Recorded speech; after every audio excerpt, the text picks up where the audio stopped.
Hello, everyone. This is Bill Horning with the Harry Chapin Foundation coming to you out to Facebook and YouTube.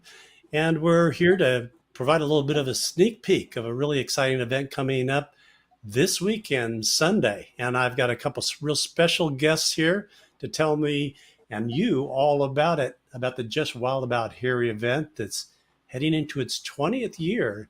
And first of all, welcome to Stuart Marcus, the Thank you. concert organizer for the last 20 years, amazingly enough, and Jason Chapin, who's frequently a guest on these, and also representing all of the Chapin activities that are going on out there. Anyways, how you guys doing today?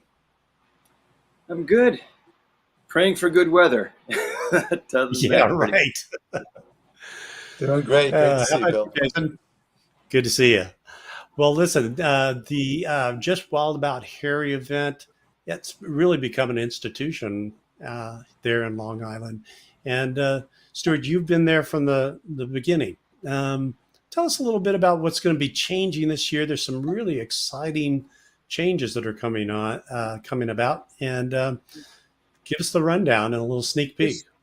This year is going to be an extra special show. It is the 20th year that we've done this. We started out in a much smaller park right near me. And then the following year brought it to Eisenhower Park, which of course was where Harry was supposed to play the night he left us. We had one year we couldn't do it at the park due to COVID, but this is the 20th year overall. It just so happens that the actual anniversary of Harry's passing, his yahrzeit as it were, is a Sunday. And our county executive, Bruce Blakeman, is a big Harry Chapin fan. So he sort of said, let's make it a much bigger event. So we go from about 2.25, 2.5 hours up to between 4 and 5, we're guessing. And we're going to have 50% more talent. And everybody's going to be doing an original song, just about everybody, as well as a Harry Chapin song, which, Harry was very supportive of local songwriters back in his day. And so I think that's in keeping with his tradition. And there's an awful lot of really top-notch talent on Long Island. So this will really give people a chance to come spend the afternoon and really take it all in. Yeah, and there's going to be a lot of other kind of events and activities wrapped around it as well, right? I mean, you're going to have some food trucks there and the whole thing, right? Yeah, well, that's sort of strategic. We don't want people to feel the need to leave the park if they get hungry, and Right. people can't sit still, especially kids, for 4 hours. So we want to give them something to do. If they want to get up, wander around, go in a bouncy house, they'll still be able to hear the music, and then they can return to their chairs or their blankets. So that's sort of pragmatic as well. Yeah. They Well, were talking we'll about get into a having, little. Go sorry, ahead. they were talking about having some museums there with some displays. I'm not sure if that quite came together or not. But basically, we That's just great. want people to be able to get up and walk around and do other things and then come back and enjoy the show. Yeah. Well, we'll get a little bit more into some of that talent that's going to be going around. But over to you too, Jason. What's it like for you and the family to kind of see this outpouring after all these years? I mean, it's stronger than ever. Yeah, it's a heavy dose of gratitude just for so many people to come out, the musicians to give their time and sing my father's music and doing a food drive for Long Island Cares. It couldn't get any better. Yeah. No, that's awesome. Yeah, and we just kind of want to reiterate a little bit. So this is happening between 3:30 and 10 at the Harry Chapin Lakeside Park.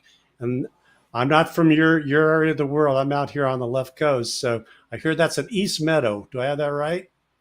Yes, Eisenhower Park. It's Okay. right off the Meadowbrook Parkway, sort of at the corner Perfect. of the Meadowbrook Parkway and Route 24, Hempstead Turnpike. Perfect. And it probably And won't go so, all the way till 10 o'clock. That's what they put in their flyers, but probably between 9 and yeah, 9:30. It is a night. perfect. And so you can obviously go there and see it live and enjoy the day's events. And then for those of us who might not be able to get there, this is also going to be streaming live on the Harry Chapin Foundation Facebook page and YouTube page, as well as some of the other Harry Chapin fan pages out there, like Harry Chapin Music and that sort of thing. So Right. that's what's been so great about this event over the years. I think, gosh, if I remember right, we've done this for a couple of years where that's happened as well online. And so those of us who can make it, can at least experience a little bit about what's going on there. So that's awesome. Yeah. Stuart, a little more about some of the talent. Can you just kind of give us when you have that many people, 25, 26, 27, I don't expect you to cover them all, but give us a little sense of sort of the things that people will be and the people that other people will be hearing. Oh boy. We've got some of Long Island's senior singer-songwriters. People who've been part of the scene for 25 years easily, sometimes 30 years. Judith Wyman, who helped me conceive the show in the very first place, will be coming out with her former bandmate. She had a band called Judith Wyman and the Answers back in Greenwich Village in the 80s and early 90s. And her bandmate, who now lives way out in New Jersey, her old bandmate, is coming out. They're going to play as a duo doing Shooting Star. And in fact, she wrote a song about Harry called Fighter Waiting in the Wings. She was actually backstage at a concert that he was doing. And she said his stance reminded her of a boxer just about to go out into the ring. He just kind of had that kind of energy about him, just the let me at him kind of energy. So she wrote that. So that's a song that she wrote, about Harry. We're going to have a guy named Frank Walker, who has been my right-hand man Stand by. through all of it. Right. Yeah, he's the biggest Harry Chapin fan. He's the guy that I turn to when I say, what's a song that would be good for this person? He's got Harry's complete catalog in his head. So he's just like, oh, this one would suit their style. He's going to be in my band, Gathering Time. We're a 3-part harmony trio. We do Taxi. We've done Taxi for like the last decade. We've sort of made it our own.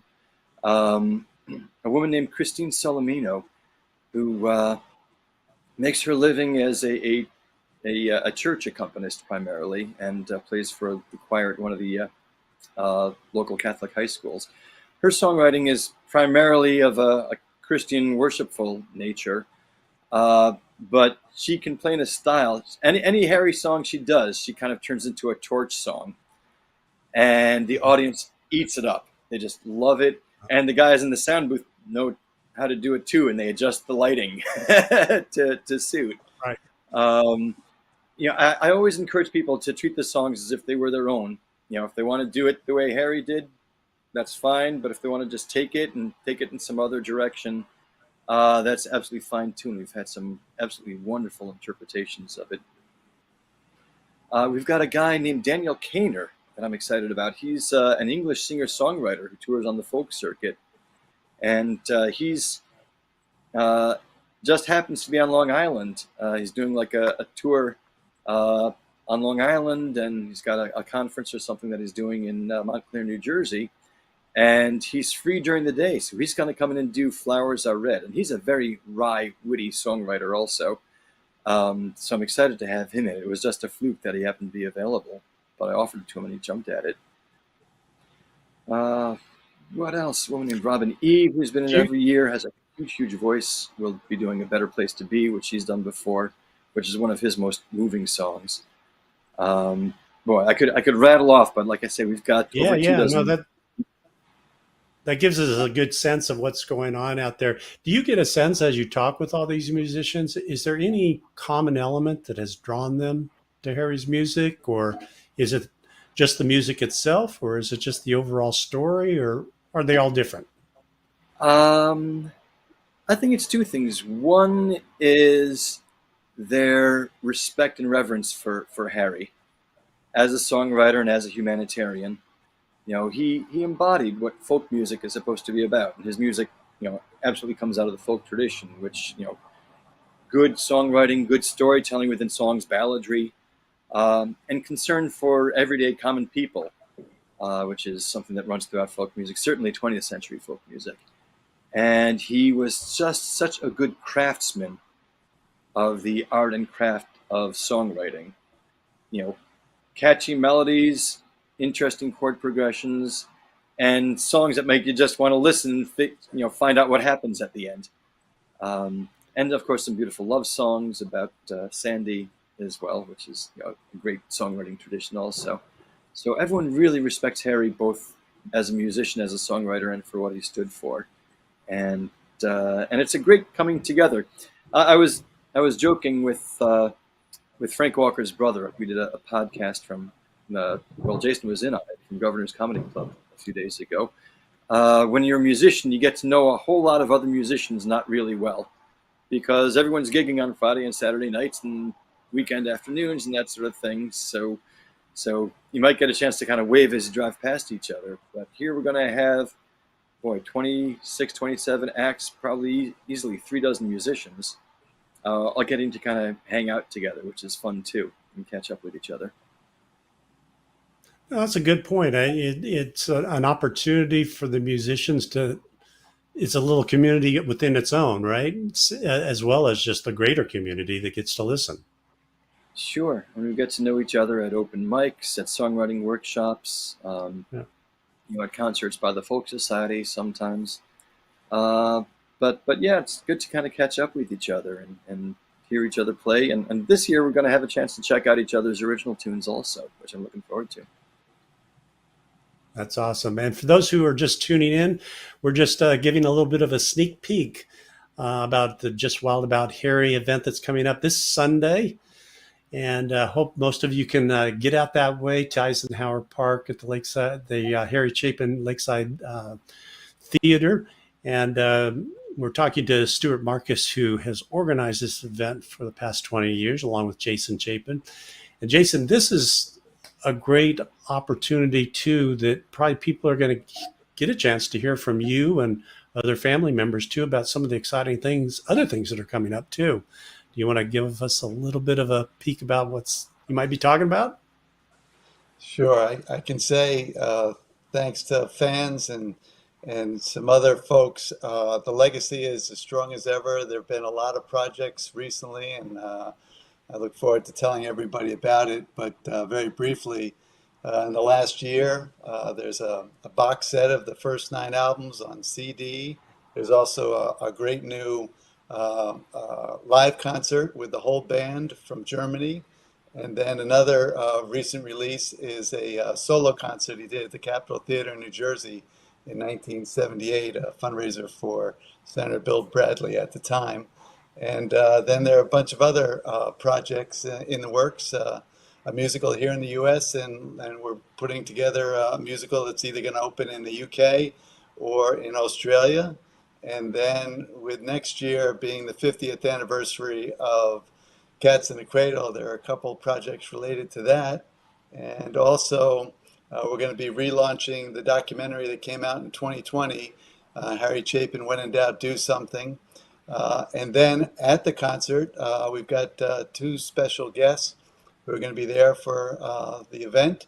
Ira Cantor, who wrote a book a couple years ago called Hello, Honey, It's Me. And it includes 80 interviews of family, band members, and friends, and different perspectives on different parts of my father's life and his work. And then also Pat Fenton Jr. is going to be there representing his dad, Pat Fenton, who wrote a book called Searching for Harry Chapin's America.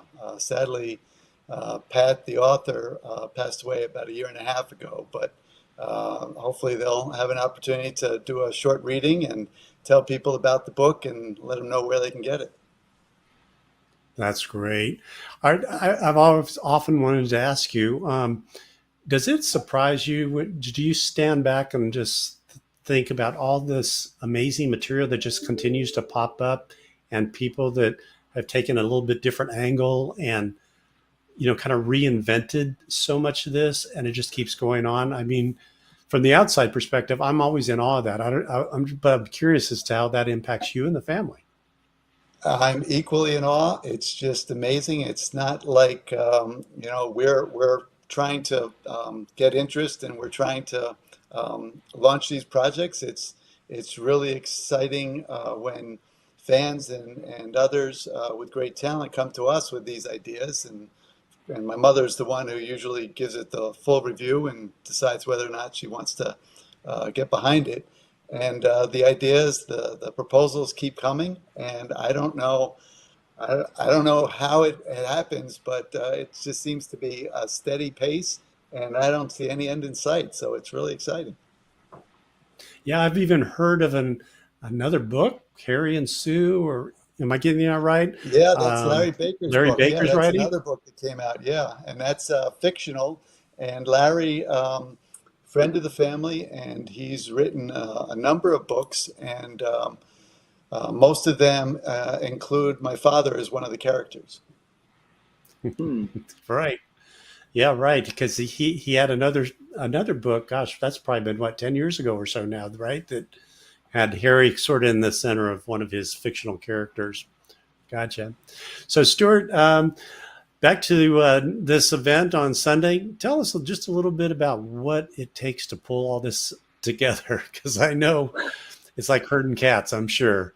But Uh, I it's think there's one of those things where you got to sort of give some light to the folks who pull these things together, because no, it's amazing what you've done over the years. thank you. I over the years, a lot of people have come out to help. Mike Kornfeld, who is the president of the Folk Music Society of Huntington and is also a public relations professional, has really taken over the publicity. He certainly works the social media aspect, posting in so many Facebook groups and letting local papers know about it. And he's usually good at getting them to run something about it also. Um, Frank Walker, like I said, has been just so immensely helpful. He does a lot of the social media work also, and like I said, helps figure out what would be a good song for musicians. A lot of the musicians themselves, I sort of put the word out to everyone that's been in the show in the past, and every year I try to get people into the show whose talent I've gotten, who have people I've gotten to know and recognize their talent. Um, and they've really gotten good about just sort of sitting down and going through Harry's catalog on YouTube or Spotify or wherever they listen and just saying, "Ooh, I like this song. Identify with it. Can I do it?" I always kind of have to make sure that most of the essential songs are covered. Taxi, Cats in the Cradle, of course, but fan favorites like Shooting Star and Mail Order Annie and Flowers Are Red, have to get done. Yeah. I try to mix it up a little bit. I sort of have a rule that if a person puts the effort in to learn a song, they get dibs on it for at least the next 2 years. But it's good to have some things mixed up. Um, the hardest part is uh, setting up the whole schedule of the day and figuring out who should play when.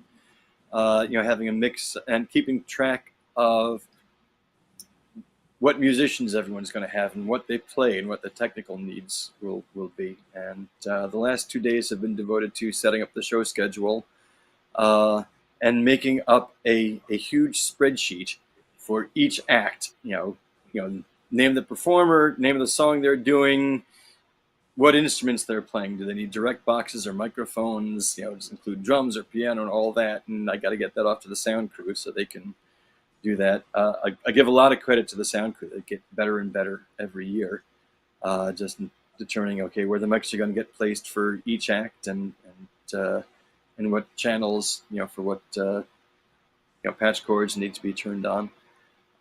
So there's a lot of things that I've kind of learned to delegate to people who are good at them, and that way I Right. can concentrate on running the show, and that means a lot. Yeah, and in between all that, you're playing on a lot of these songs, if I recall, right? So That's good too. if you're not actually out front, you're backing up somebody. That's part of the fun for me, actually. And it's fun being the MC. But there are a lot of people you'll notice who might sing lead on a song and then be a backup musician for someone else or several other people. And that's part of being a musician and part of what being a good musician is about. It's fun to back up or to play with people who are good. And the pressure's not, the spotlight isn't on you, but you're contributing to a performance that sounds good, and that's a lot of fun. It stretches me a little bit, and of course, there's not a whole lot of rehearsal time usually, so you kind of have to be on your toes and listening. So it's a bit of a musical challenge, but that's part of the fun. That's awesome. Well, again, we're talking about the Just Wild About Harry concert that's coming up this Sunday from 3:30 to 10 p.m. It's going to be an all-day event, so hopefully everyone out there has a chance to get out there and listen to it live or right here on the internet, right? So come back to the Harry Chapin Foundation Facebook page or YouTube page, as well as it's going to be streaming on some other fan pages. One other question I had for you, Jason, there's actually the local county government and all is really behind this. What's it like to, I mean, it's really interesting to see this event come together and it brings people together. And it seems like something we need so much these days, these opportunities where from whatever walk of life, we're bringing people together. I mean, that must make you guys feel great that this is really happening, particularly at the local level, but frankly, all over the nation, that an event like this can bring so many people together. Yeah, I'll start with Long Island Cares, which my father founded in 1980, which is the food bank for Long Island, and they're there to help 250,000 people each year who are food insecure. And so Long Island Cares renamed the food bank the Harry Chapin Food Bank, and so they're always promoting that he was the founder and that he was the one who wanted to meet that need. And so there's a lot of visibility because of that, which is tremendous. And then a former board member of Why Hunger, John Polker, moved down to Florida and connected with a local food bank. And he wanted to have it renamed after my father. So it's the Harry Chapin Food Bank of Southwest Florida. So that just brings a lot of people together and puts a spotlight on my father and his legacy. And then a couple of years ago, the Suffolk County executive, the county executive, created Harry Chapin Day, which is now an annual day in Suffolk County. And Nassau County recently did that as well. I think last year was the first year county executive made it Harry Chapin Day in Nassau County. And so it just creates wonderful traditions. And I work with others, and I'm very impressed with a group that puts together the Harry Chapin Run Against Hunger, which happens in Croton-on-Hudson in the lower Hudson Valley in New York every October, which is a wonderful community event. They raise money that benefits 7, 8 nonprofits that are all trying to end hunger and poverty. So there are just so many great events that have wonderful traditions and great people behind it. And it's not all about my father. It's about communities getting together and deciding that they want to do something, which is, the spirit that my father was all about. And so it's just fabulous that so many people are making these things happen and keeping them going. Absolutely, absolutely. So, well, folks, I think we probably should start to wrap this up. I just want to give both of you a chance to anything else you want to kind of talk about a little bit, any other little hints or little peeks into what's going to be happening this Sunday. It's going to be an exciting event. Just amazing what you've pulled together, Stuart, on this in terms of the number of people and all the activities. But I want to give you both a little bit of the last word about something you want to make sure everybody's focused on as we head on into Sunday. Well, the number one thing is pray that it won't rain. If we get everybody concentrating on good weather, maybe it can make something happen. The other is, please bring a food donation if you're coming to the park. Long Island Cares will have quite a big setup there. I've lost count. Over the years, I think we've raised probably around 8 tons of food, maybe more. And that's just a drop in the bucket, really, for what the need is. Yeah. Tell your friends about it. Don't come expecting it to hear like a tribute band to Harry Chapin, playing it exactly the way he did. Come ready to hear his songs interpreted in different ways and just hear what good creative songwriters can do with a good song. And he would love that, I hope he would. I think I never got to meet him. I've gotten to know Jason really well at this point, Jen also, and Tom, and I've met their mom Sandy more than a few times. I've gotten the impression that Harry would kind of dig this, and that's a good feeling too. It means the world to me to have the family's endorsement on this. By the way, Yeah, absolutely. it really does. Jason, what about you? Well, right back at you, Stu. We're just incredibly thankful that you've put this together, and you've got so many other musicians who have done this for so many years, and also I think my father would probably be jealous because I don't think he had any bounce houses or food trucks at his concerts, and it looks like this is going to be even longer than his longer concerts. So hats off to you. But the other thing that I'm really excited about, because we do hear from people across the U.S. whenever there's an event, say on the East Coast, and they can't make it, or we even have a lot of fans who are in Canada or the UK or all across the world. And so being able to live stream and record this event gives them an opportunity to be a part of it. And you never know, it may inspire someone else to put together their own Just Wild About Harry concert in another part of the world. Absolutely, I think absolutely. they do something similar in Connecticut, and there are a couple of guys from out of state who, when we took the show online a couple of years ago, we were able to have them take part. But they're do weekly concerts online or in person of Harry's music. They're such big fans. Yeah, and I Yeah, think fans would love to know, and some of them, well, a yeah. lot of We them have been even. going to the shows. What's that? Oh, I was going to say we even out here on the left coast, we've had a few performances and retrospectives of Harry's music in Long Beach and stuff. So it even Yeah. comes all the way out here.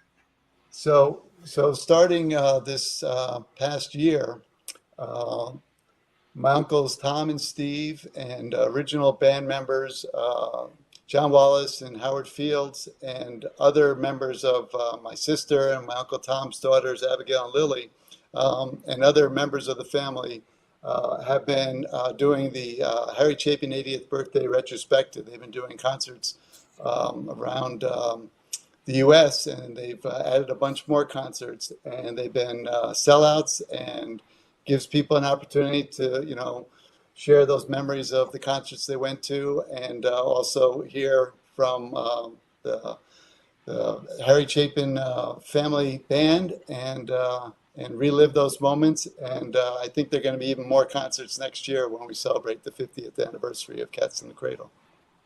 Oh, that's great news. And we can't forget about Scott Sikikoff, if I remember his last name, who does, I think he does an online thing like every Sunday night sort of He's thing. one of the guys And that I was referring to. Yeah.